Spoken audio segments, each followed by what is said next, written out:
মৃত্যুর ২৮ বছর পরও অক্ষত অবস্থায় পাওয়া গেল একটি মৃতদেহ। কবর থেকে মৃতদেহ তোলার পর অবাক বনে যান সবাই, কারণ দীর্ঘ ২৮ বছরেও বিন্দুমাত্র নষ্ট হয়নি কাফনের কাপড়।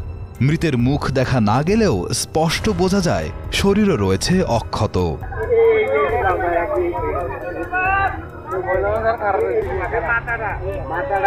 কবরটা ওতে দিয়ে লাশটা ঠিক যেরকমই আসছিল, লাশ কোনো ক্ষয়ক্ষতি হয়নি।